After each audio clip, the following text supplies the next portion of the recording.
Good morning student. आज हम लोग पढ़ेंगे वचन। वचन अब हमको देखना है कि ये वचन है क्या चीज़। तो देखिए, जिस शब्द से किसी वस्तु की संख्या का बोध होता है, संख्या का पता चलता है, उसे वचन कहते हैं। ठीक है। अब देखो, जैसे हम लोग हिंदी में पढ़े हुए हैं कि वचन दो प्रकार के होते हैं, एक वचन और बहुवचन। लेकिन संस्कृत में वचन तीन प्रकार के होते हैं। कौन कौन से हैं? एक वचन, द्विवचन और बहुवचन। अब देखिए, एक वचन क्या है। एक वचन, जैसा कि हम लोग नाम से ही जान रहे हैं, जिसमें एक वस्तु का बोध होता हो, उसे हम लोग एक वचन कहते हैं। जैसे बालक, ये पुल्लिंग का एग्जाम्पल है। अगर स्त्रीलिंग में एक लड़की को बोलेंगे तो बालिका। नपुंसक लिंग के लिए बोल सकते हैं फलम, अर्थात एक फल। इसी तरह द्विवचन क्या है? द्विवचन जिसमें दो वस्तु का बोध होता हो, उसको द्विवचन कहते हैं।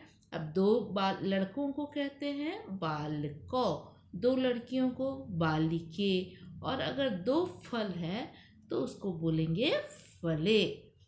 इसी तरह बहुवचन क्या है? बहुवचन जिसमें तीन या तीन से अधिक वस्तुओं का बोध होता हो, उसको बहुवचन कहते हैं। बहुवचन बालकः, बालकः यानी पुल्लिंग का एग्जाम्पल मैं दे रही हूँ। बालकः यानी बहुत सारे लड़के, स्त्रीलिंग के लिए बालिका, लड़कियाँ। और इस नपुंसक लिंग में बहुवचन में हो जाएगा फलानी। तो क्या हो गया? बालकः, बालको, बालका, एक लड़का, दो लड़का, अनेक लड़का। स्त्रीलिंग के लिए हम लोग कह सकते हैं बालिका, बालिके, बालिका, एक लड़की, दो लड़की, अनेक लड़कियां। नपुंसक लिंग में कह सकते हैं फलम, फले, फलानी, एक फल, दो फल, अनेक फल। तो ये वचन के द्वारा ही हम लोगों को पता चलता है कि किसी वस्तु की संख्या क्या है। अब देखो, यहाँ पर मैं क्या की हूँ, यहाँ पर कुछ एग्जाम्पल लिख दी हूँ, और इसके द्वारा तुम लोग आराम से पहचान सकोगे कि कौन सा पुल्लिंग का है द्विवचन और कौन सा स्त्रीलिंग का है। अब देखिए, जैसे पुल्लिंग शब्द में देखो, यहाँ मैं लिखी हूँ एक वचन, द्विवचन, बहुवचन, यानी एक वस्तु, एक, दो और अनेक। अब देखिए पुल्लिंग के लिए, जैसा कि पहले लिंग में बतलाया जा चुका है कि पुल्लिंग शब्द पहचानते हैं हम लोग लास्ट में विसर्ग एंड। तो देखो, देव, देवो, देवा, यानी एक देव, दो देव, अनेक देव। इसी तरह मयूर, मयूरो, मयूरा, एक मोर, दो मोर, अनेक मोर। नेक्स्ट देखिए खग, खग का मतलब होता है चिड़िया, चिड़िया जो कि मेल मेंबर, चिड़िया का मेल। तो खग, दो चिड़िया, खगो, और अनेक, खगा। इसी तरह नर, नर, नर, एक आदमी, दो और अनेक। तो ये देख लो, पुल्लिंग के लिए हो गया, विसर्ग एंड जो है वो पुल्लिंग शब्द आ गए। ठीक है। अब हम लोग पहले स्त्रीलिंग देख लेते हैं, फिर वह इसमें देखेंगे द्विवचन को। अब स्त्रीलिंग का देखिए क्या है। एक औरत को बोलते हैं महिला, पढ़े हुए हैं हम लोग आ एंड स्त्रीलिंग शब्द महिला। दो को बोलेंगे महिले, और बहुत सारी स्त्रियां हैं तो महिला। दिख रहे हो, आ और विसर्ग। इसी तरह चटका, चटके, चटका, चटका का मीनिंग होता है चिड़िया, लेकिन ये इसकी फीमेल है। देखो, एक चिड़िया, दो चिड़िया और अनेक चिड़िया। इसी तरह पत्रिका, पत्रिके, पत्रिका, देख रहे हो, आ एंड आ रहा है स्त्रीलिंग शब्द। नेक्स्ट है बालिका, लड़की, एक लड़की, बालिके दो लड़की, और बालिका अनेक लड़कियां। तो ये भी क्लियर हो गया, आ एंड स्त्रीलिंग शब्द और स्त्रीलिंग का एक वचन हुआ। अब देखिए नपुंसक लिंग क्या है। गृहम, मैं पहले बतला चुकी हूँ, म हलंत शब्द हो गया नपुंसक लिंग। तो गृहम, द्विवचन गृहे, बहुवचन गृहानी, एक घर, दो घर, अनेक घर। इसी तरह पुस्तकम, पुस्तके, पुस्तकानी, एक बुक, पुस्तक, दो पुस्तक, बहुत सारे पुस्तक। नेक्स्ट है पत्रम, पत्रे, पत्रानी, पत्रम, पत्ता, दो पत्ते और अनेक पत्ते। इसी तरह फलम, फले, फलाने, एक, दो और अनेक।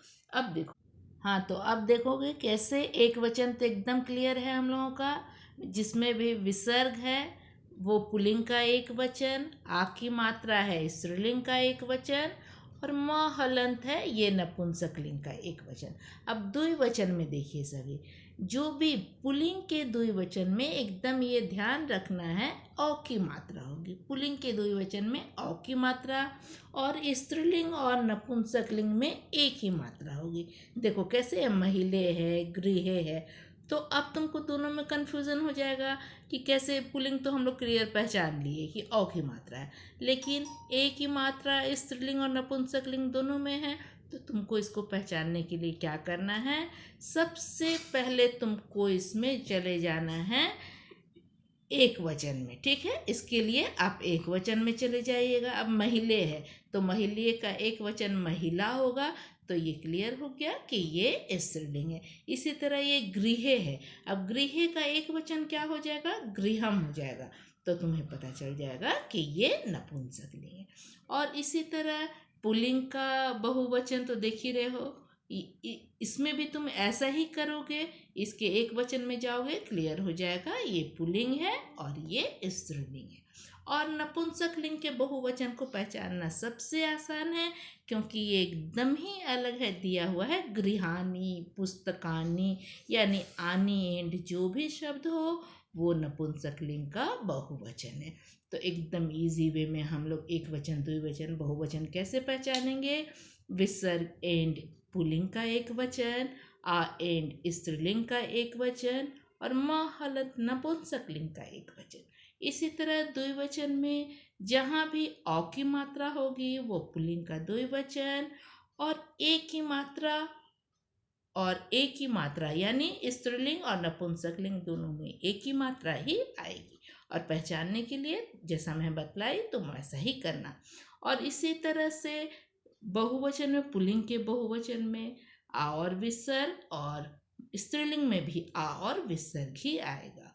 और नपुंसकलिंग का बहुवचन सबसे आसान हुआ, क्योंकि एकदम अलग है, आनी एंड जो है वो नपुंसकलिंग का बहुवचन है। तो जैसे हम लोग पढ़ते हैं, शब्द रूप पढ़ते हैं ना, विभक्ति जैसे होता है बालकः, बालकौ, बालकः, लता, लते, लता, फलम, फले, फलाने, तो ये शब्द रूप तुम लोग क्लास 5 से ही पढ़ कर आए हो।